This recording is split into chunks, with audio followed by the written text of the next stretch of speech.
Any fair-minded viewer of these videos will quickly conclude that the prosecution of Mr. Combs is both sexist and puritanical. They just called the government sexist.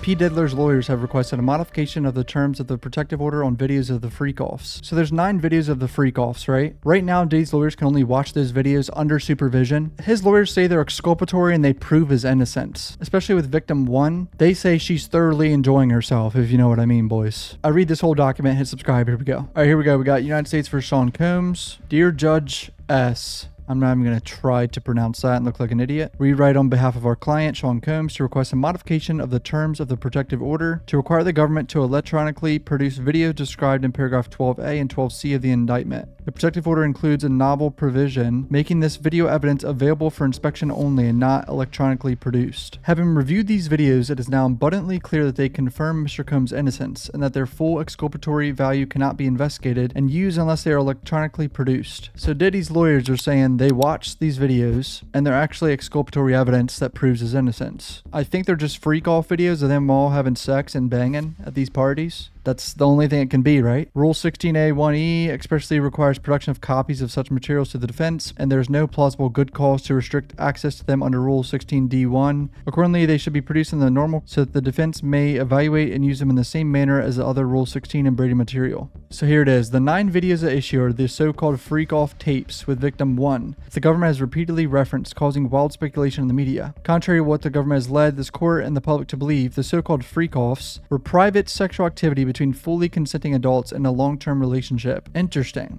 Who's victim 1? Is victim 1 one of his girlfriends that he had? Because it says long-term relationship. Like many Americans in the privacy of their bedrooms, they sometimes film their sexual activity. These videos show that the person alleged in the indictment to be victim 1 not only consented, but thoroughly enjoyed herself.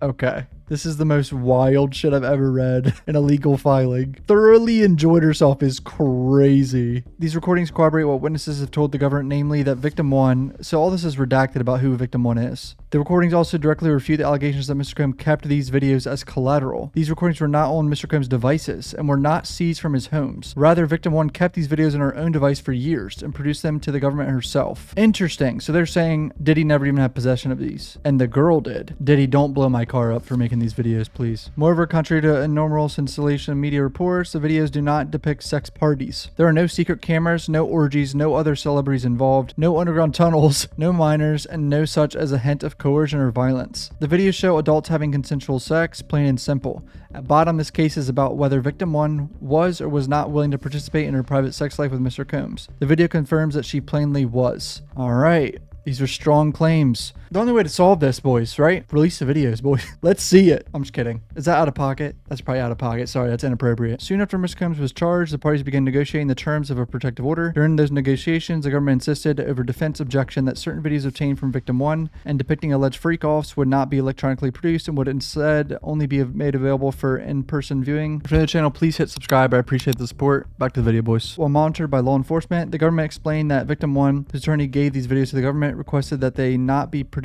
to protect her privacy and that the government would honor the request. To ensure we would receive discovery without further delay, the defense agreed to receive the discovery under these conditions, while reserving the right in the proposed order to late seek modifications of designations from the court. On October 7, 2024, the court so ordered the proposed protective order. After spending 4 weeks attempting to schedule viewing of the evidence, the defense was finally able to watch these videos under supervision of law enforcement on November 20th and December 13th. The evidence is 9 videos with 6 different sexual encounters, a lot of redacted information, and all 6 of these encounters, victim 1 is not only consenting, she is evidently happy, dominant, and completely in control. Apparently this lady was enjoying herself, is what the defense lawyers are saying. There's no evidence of any violence, coercion, threats. There's no evidence that anyone is incapacitated or under the influence of drugs or excessive alcohol consumption.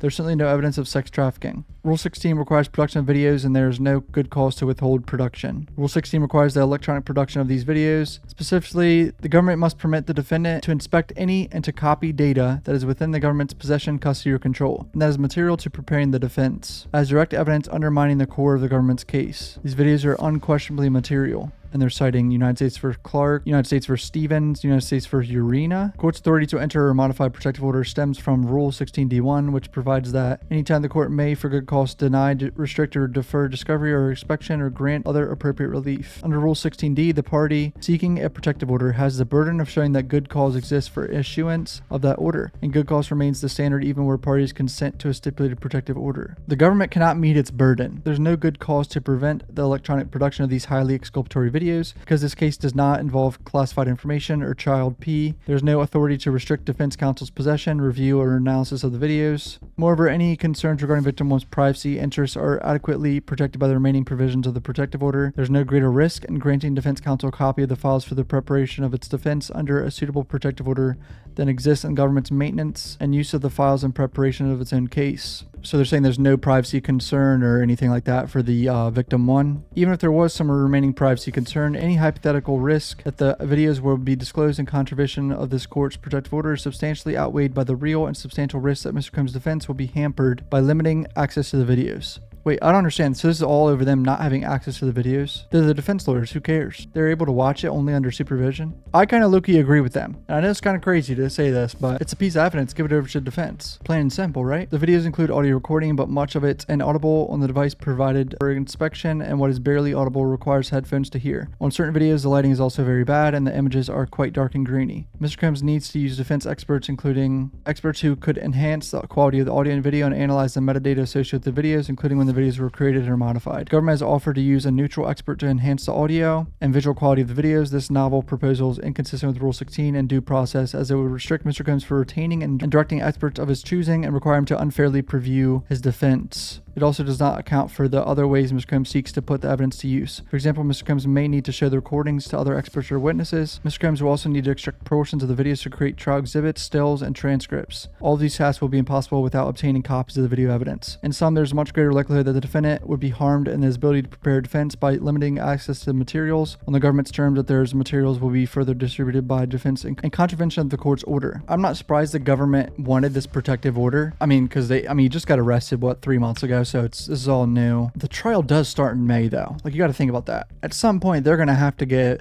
a lot of this evidence. Right now, it's in 4 months, bro. Straight up. This trial starts in 4 months, and they don't have videos that are probably key evidence in this trial. And you know me, this is the first time I've pretty much ever agree with anything a lawyer for Diddy has said. The video constitute exculpatory Brady material, and the restrictions on Mr. Combs' ability to use them in his trial preparation violate due process. Brady also requires the government to produce copies of the videos. Under Brady, the government has a constitutional duty to disclose favorable evidence to the accused, or such evidence is material either to guilt or to punishment. It is troubling that the government had this evidence since December of 23 and nonetheless brought these charges. The evidence refutes the claim that victim 1 was forced to participate and can only be square with her account if one assumes, as the government apparently does, that certain women cannot consent despite all indications to the contrary. Jesus, the way some of these lawyers word things, bro. They're so confident, arguing that when women are motivated by the loss of their livelihood and housing or experience abuse outside freak-offs, they cannot consent. The government's view also depends on the characterization of freak-offs as dirty, disgusting, or inherently unsavory, and therefore must be involved some amount of coercion. The premise that freak-offs are inherently dangerous shows that the government seeks to police non-conforming sexual activity, and that it assumes, despite all evidence to the contrary, that a woman's willing participation must have been coerced. Any fair-minded viewer of these videos will quickly conclude that the prosecution of Mr. Combs is both sexist and puritanical. They just called the government sexist. It is sexist because the government's theory perpetuates stereotypes of female victimhood and lack of agency. The prosecution reflects a paternalistic view that the government is here to protect women who cannot be trusted to make their own decisions about sex and are not capable of consenting to sex that the prosecutors view as outside the norm. So they're saying just because it's dirty and kinky and shit, they're just being sexist and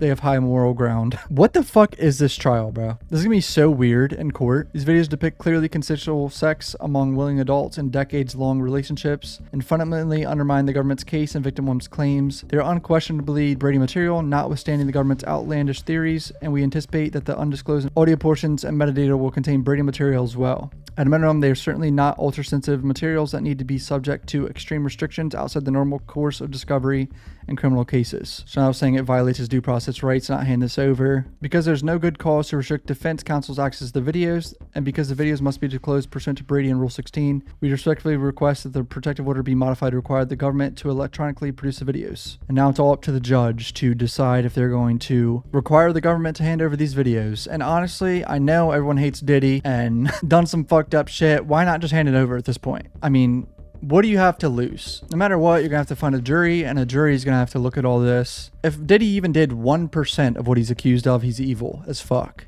Even 1% of it. Comment down below what you guys think. Hit subscribe. Love you guys. Peace out.